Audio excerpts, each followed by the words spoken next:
باللہ من الشیطان الرجیم بسم اللہ الرحمن الرحیم۔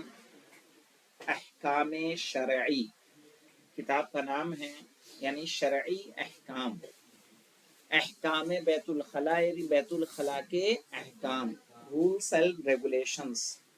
بیت الخلاء، خلا کہتے ہیں خالی جگہ کو، بیت مانے گھر ہوتا ہے، بیت الخلاء وہ جگہ جہاں انسان کیا ہوتا ہے، تنہا ہوتا ہے۔ تو ٹوائلٹ وہ جگہ ہے کہ جہاں انسان کیا کرتا ہے، دوستوں کے ساتھ جاتا ہے، اکیلا جاتا ہے، اسی لیے اس کو کیا بولا جاتا ہے اردو میں، بیت الخلاء۔ کہہ رہے ہیں زن و شوہر، زن مانے عورت بیوی، و شوہر یعنی جو اس کا ہسبینڈ ہے، کے علاوہ، یعنی زن و شوہر کے علاوہ، میاں بیوی کے علاوہ، ہر تمیزدار انسان سے، ہر تمیزدار انسان، تمیز والا کون ہوتا ہے مولانا، جو فرق کر سکے کہ مرد کون ہے اور عورت کون ہے۔ اگر کوئی ایسا بچہ ہے جسے اس بات کی تمیز ہے کہ عورت کیا ہوتی ہے اور مرد کیا ہوتا ہے، صحیح ہے، دونوں کے فرق کو سمجھتا ہے، تو ایسے سے شرمگاہوں کا چھپانا واجب ہے کہ آپ اپنی شرمگاہ کو، یعنی پیشاب اور پخانے کے مقام کو کیا کریں، چھپائیں، صحیح ہے۔ اب شرمگاہ کا اطلاق عورت و مرد میں مختلف ہے۔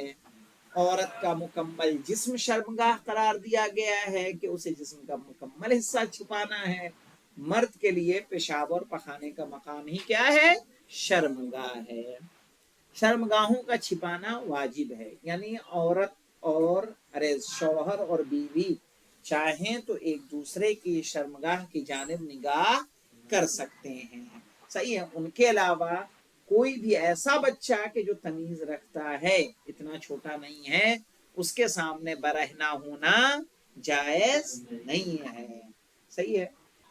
مرد میں شرمگاہ سے مراد، اب یہاں دے رہے ہیں، خود دے رہے ہیں مولانا، مرد میں شرمگاہ سے مراد پیشاب پخانے کا مقام اور دونوں بیضے ہیں، صحیح ہے، یعنی آگے کے جو حصہ، آگے کی شرمگاہ اور پیچھے کی شرمگاہ، یہ انسان میں، مرد میں یہ شرمگاہ ہے، اور عورت کا پورا بدن ہے، لیکن عورت کا پورا بدن شرمگاہ ہے، اسی لیے عورت کے پورے بدن کو چھپانا کیا ہے، واجب ہے۔ تیسرا مسئلہ دیکھیے مولانا کہہ رہے ہیں پیشاب پاخانے کے وقت قبلے کی طرف منہ یا پیٹھ کرنا حرام ہے، کہ آپ جب پیشاب و پاخانے کے لیے بیٹھیں تو ایسے جگہ بیٹھیں کہ جہاں آپ کا چہرہ یا آپ کی پیٹھ قبلے کی جانب ہو، صحیح ہے، نہ ہو، نہیں ہو، وہ کیا ہوگی، حرام ہو جائے گا۔ تو ضروری ہے کہ ہماری پیٹھ ایسی نہ ہو۔ اب جیسے ہم نماز کدھر پڑھتے ہیں، اس رخ کو پڑھتے ہیں نا، پچھم، جس رخ میں آپ بیٹھے ہوئے ہیں اس رخ میں آپ نماز پڑھتے ہیں۔ اپنی ٹوائلٹ کو غور کریے کیسے بنی ہوئی ہے، جو یہاں ہے کلاس روم میں، اس طرح سے بنی ہوئی ہے، یعنی اتر اور دکھن، صحیح ہے نا، اتر اور دکھن۔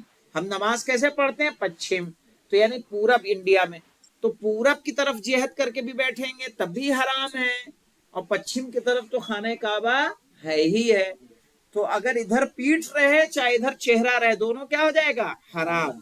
اسی لیے کوشش کرنی چاہیے کہ جب آپ فلیٹ لیں شہروں میں کہ جو نان مسلم بلڈرز کے ذریعے بنایا گیا ہو، مسلم بلڈرز اس بات کا خیال رکھتے ہیں کہ قبلہ کدھر ہے، اگر وہ دین کی سمجھ رکھتا ہے۔ نان مسلم کے ہاں اس طرح کی کوئی قید نہیں ہے، ایسے میں گھر لینے سے پہلے انسان کو وہاں کی ٹوائلٹ چیک کرنی چاہیے کہ آخر کس رخ کو بنی ہوئی ہے، پتہ چلا ورنہ آپ نماز بھی پڑھ رہے ہیں اور روزانہ حرام کام انجام دے رہے ہیں۔ اگر ہم لاؤج میں رہے ایک دو دن کے لیے اور باتھ روم کعبے کی رخ طرف رہا تو کیا، لاؤج میں رائٹ میں، ہاں، اور باتھ روم اپنا کعبے کی رخ طرف رہا تو کیا کریں گے؟ نہیں، ایسے میں آپ کے لیے حرام ہے، پھر کوئی اور راستہ ڈھونڈیے، کہیں اور جائیے۔ نہیں، غیر لوگ کا ضروری نہیں ہے نا، ضروری نہیں ہے کہ سب کا پورا بھی پچھم ہوگا، نا، یہ ضروری نہیں ہے، نہیں تو اس کا مطلب ٹوائلٹ تو کسی رخ کو ہو سکتا ہے، ٹوائلٹ کو آپ کو دیکھنا ہوگا کہ وہ کس رخ ہے. اندر جائیں گے جب آپ چیک کریں گے اور قبلہ چیک کریں گے تب جا کے آپ سمجھ سکتے ہیں کہ قبلہ کدھر ہے اور یہ ٹوائلٹ کدھر ہے. سمجھ رہے ہیں؟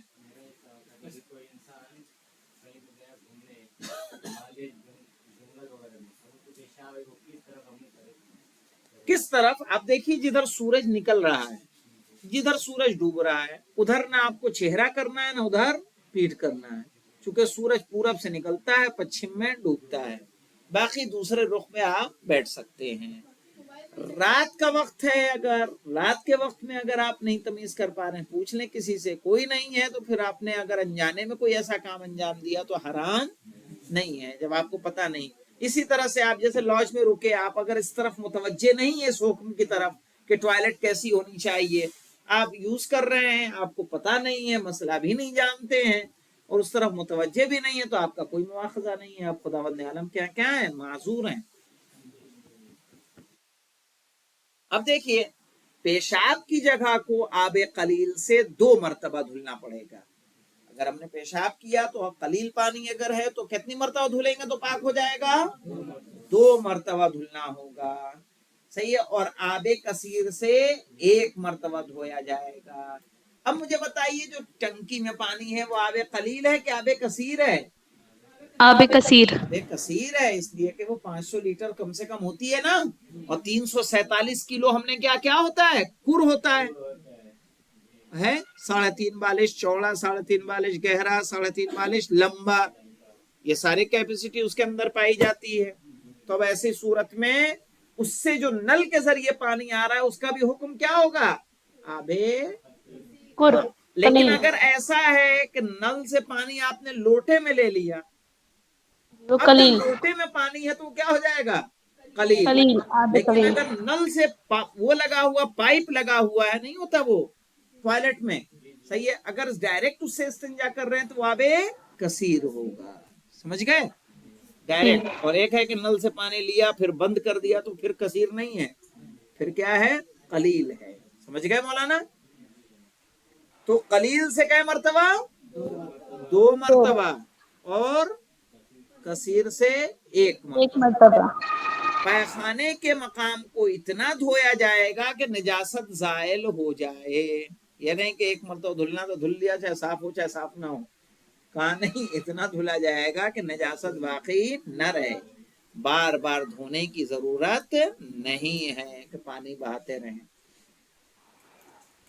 اب دیکھیے مولانا نجاست پھیل نہ گئی ہو تو پیخانے کی جگہ کو 3 عدد پتھر یا کسی صاف کر دینے والی چیز سے صاف کیا جا سکتا ہے. صحیح ہے. اگر اپنی جگہ سے نجاست نہیں پھیلی ہے آپ کو دست وغیرہ نہیں آ رہے ہیں تو ایسی صورت میں 3 پتھر سے بھی اگر آپ صاف کر لیں گے تو ٹوائلٹ کیا ہو جائے گی پاک ہو جائے گی. وہ مقام وہ جگہ پاک ہو جائے گی. یا ایسی چیز جس سے صاف کیا جا سکتا ہو کوئی کپڑا وغیرہ اگر ہے تو. اور یہ طہارت کے لیے کافی ہے. عدد کا 3 ہونا ضروری ہے چاہے صفائی 1 ہی 2 میں ہو جائے. پتا چلا 1-2 پتھر سے ہی صاف ہو گئی جگہ تب بھی 3 پتھروں کا استعمال کیا ہوگا ضروری ہوگا. بیت الخلاء کے آداب میں یہ بات بھی ہے کہ داخل ہوتے وقت بایاں پیر پہلے رکھے. جب انٹر ہوں گے تو کیسے انٹر ہوں گے بائیں پیر سے. کیوں مولانا؟ اور نکلتے وقت داہنا پیر باہر رہنا چاہیے. کیوں؟ اس کا فلسفہ کیا ہے؟ اس کا فلسفہ یہ ہے کہ جب بایاں پیر آگے جاتا ہے تو انسان کا جسم کدھر جاتا ہے پیچھے کی طرف اور جب دایاں پیر آگے ہوتا ہے تو انسان کا جسم کہاں جاتا ہے آگے کی طرف تاکہ خدا نخواستہ ٹوائلٹ جاتے وقت موت آ جائے وہیں پہ پتا چلا ملک الموت آ گئے روح قبض کرنے کے لیے. تو اگر بایاں پیر آگے رہے گا داخل ہوتے وقت تو باڈی کہاں گرے گی آگے کے پیچھے پیچھے. اور نکلتے وقت دایاں پیر پہلے باہر نکالنا چاہیے تاکہ پھر اگر موت آئے تو باڈی کہاں جائے باہر آگے. جائے. لیٹرین میں آپ نہ مریں. صحیح ہے نا. اللہ نے ہمیں کتنی کیا دیا ہے احترام ہمیں عطا کیا ہے کہ ہم اگر ان کی پابندی کرتے ہیں تو اللہ نہیں چاہتا کہ ہم نجاست کی جگہ پہ پڑے رہیں. صحیح ہے. وہ چاہتا ہے کہ اس وقت بھی اگر ہمیں موت آئے تو ہم کہاں رہیں باہر رہیں.